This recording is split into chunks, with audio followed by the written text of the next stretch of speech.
Bien-aimés dans le Seigneur, bonjour. Je suis dans la joie de vous avoir avec moi pour ce moment d'exhortation, de partage de la parole de Dieu.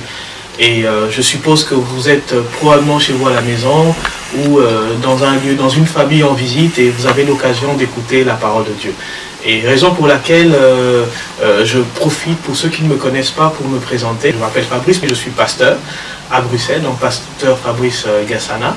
Et je suis pasteur de l'église Le Doigt de Dieu, qui siège ici à Bruxelles. Donc aujourd'hui, nous allons partager ensemble un thème qui m'est cher, qui s'intitule un culte intelligent. Un culte intelligent, et nous allons comprendre de quoi il s'agit. Si vous permettez, comme ici est pour tout bon chrétien, nous allons commencer par une brève prière. Seigneur, nous venons te remercier pour ces instants merveilleux, car il est écrit dans ta parole, tu te réjouis en disant, je te loue Père de ce que tu as caché ces choses aux sages et aux intelligents, et je te loue Père parce que tu l'as voulu ainsi. Seigneur, merci parce que tu as voulu que nous entendions ces choses, ta parole qui est vivante, qui est une lampe à nos pieds, une lumière sur notre sentier. Bénis chacun d'entre nous, au nom de Jésus. Amen. Voilà, je vous ai même entendu d'ici dire Amen. Voilà, un culte intelligent, un message très important. Je vous invite tout de suite à lire avec moi deux portions, deux versets dans la Bible. Les deux se trouvent dans Romains chapitre 12 et Romains chapitre 10. Je lis la parole du Seigneur, la Bible dit, « Je vous exhorte donc, frères, par les compassions de Dieu, à offrir vos corps comme un sacrifice vivant, saint, agréable à Dieu, ce qui sera de votre part un culte raisonnable. » Dans d'autres versions, il est écrit, dans la version Darby particulièrement, on dit « Je vous exhorte frères à offrir vos corps », donc si je paraphrase, ce qui sera de votre part un culte intelligent. Raison pour laquelle nous avons intitulé, baptisé ces émissions d'aujourd'hui, plutôt cet enseignement, un culte intelligent. Pour ceux qui aimeraient avoir plus de détails sur cet enseignement, j'ai avec moi un manuel que j'ai écrit qui s'appelle Un culte intelligent, comme vous le voyez là. Donc vous pouvez l'avoir en m'envoyant un email sur Fabrice Gass, donc Fabrice avec CE, et puis GASS, @hotmail.com, et je vous l'envoie gratuitement. Donc sur ces manuels, vous aurez tout l'enseignement sur un culte intelligent.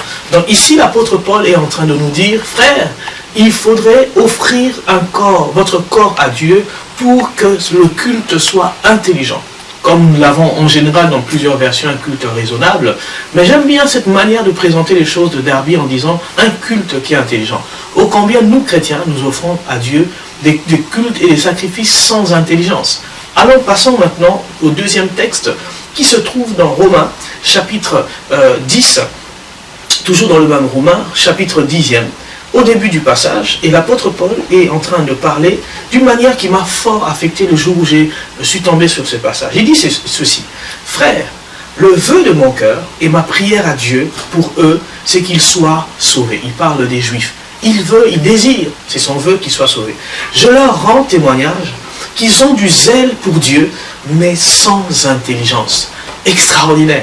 Ici, l'apôtre Paul, parlant de ses contemporains, de ses frères dans la chair, il rend témoignage que ce sont des véritables enfants de Dieu, plutôt ils ont une relation, une alliance avec le Seigneur.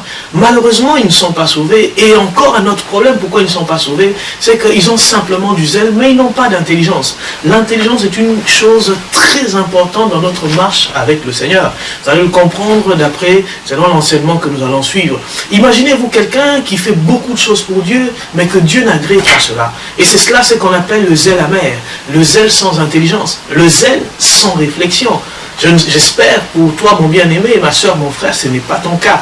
Lorsque vous parcourez le livre de Proverbes, vous allez voir que plusieurs fois, l'écrivain du livre de Proverbes nous invite à la réflexion. Il dit, jeune homme, garde la réflexion. Jeune homme, la réflexion te sauvera. La réflexion est une bonne chose. C'est cela même de l'intelligence. Et Dieu nous invite à avoir de l'intelligence lorsque nous nous approchons de lui. Dieu nous invite à avoir de l'intelligence lorsque nous lui offrons le culte. Pourquoi je dis cela? C'est qu'aujourd'hui, quand je considère le nombre de chrétiens qui vont à l'église, qui vont dans des veillées de prière, dans des retraites, et j'ai l'impression que souvent leur intelligence n'est pas associée à ce qu'ils sont en train de faire pour Dieu. C'est-à-dire, ils font des choses avec beaucoup de zèle, avec beaucoup de sacrifices.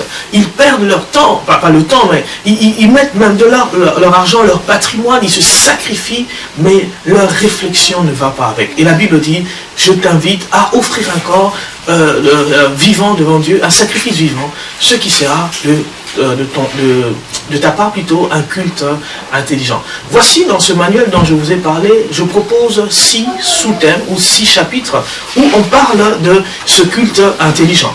Et donc voici comment offrir un culte intelligent. Voici ma manière de, comment dire, lorsque j'ai médité sur ce texte, j'ai eu une inspiration de partager 6 sous-thèmes pour que nous, enfants de Dieu, nous parvenions à offrir un culte qui soit intelligent, plein de réflexion, raisonnable et agréable à Dieu. Et parmi le premier point ou le premier sous-thème, c'est tenir un cahier de prière. Et bien aimé, lorsque nous parlons de tenir un cahier de prière, je ne suis pas en train de parler de toutes les formes de prière, parce que j'ai répertorié une quinzaine de formes de prière. Je peux en citer l'adoration, la louange, l'intercession, les requêtes, la confession, la repentance, le parler en langue, les chants en langue. Il y a plusieurs formes de prière.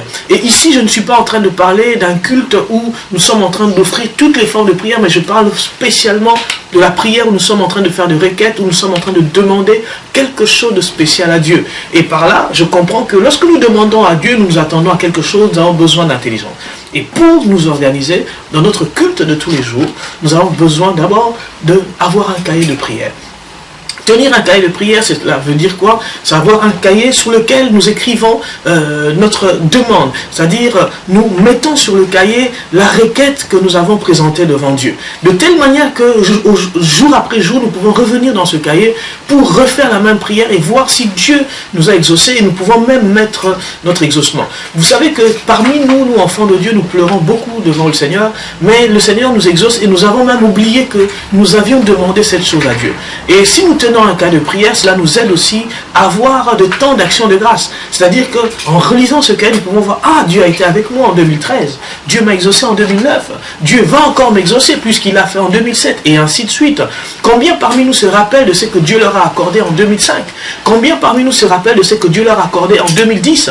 Et ainsi de suite. Le cahier de prière te permettra de vraiment comment t'organiser dans ta vie de requête, dans ta vie de demande, dans ta vie de supplication, comme tu le verras parmi les anecdotes que je raconte dans ce manuel. Tenir un cahier de prière, et cela a beaucoup d'avantages. Le deuxième sous-thème ou sous-leçon pour offrir à Dieu un culte intelligent, c'est vivre ou constater une nouvelle piste dans la prière. Cela s'intitule simplement une nouvelle piste dans la prière. De quoi parlons-nous? C'est que nous, chrétiens, quand nous prions, il arrive souvent lorsque nous sommes en train de demander 3 choses à Dieu, à un moment pendant que nous sommes en train de prier, l'Esprit de Dieu, qui nous aide dans notre faiblesse de la prière, vient prier en nous et nous donne une nouvelle piste.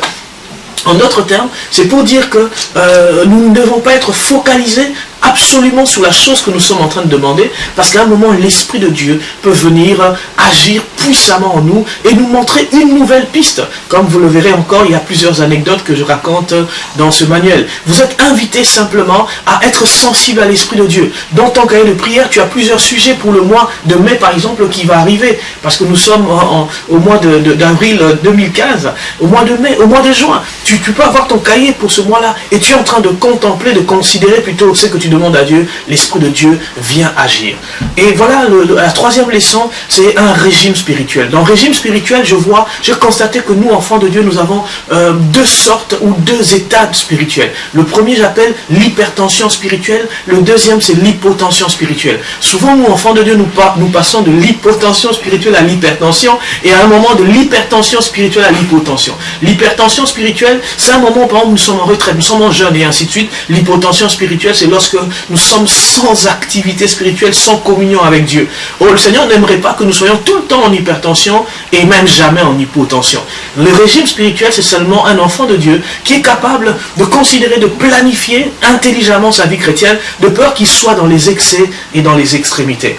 La quatrième leçon nous parle de 5 principales privations pour prier. Il faut savoir s'éloigner de certaines choses pour prier, telles que savoir dormir à temps pour se réveiller tôt pour prier, savoir ne pas comment être dans la colère pour prier. Ce sont les privations dont nous parlons. La 5e leçon, ce sont les pratiques des actions de grâce.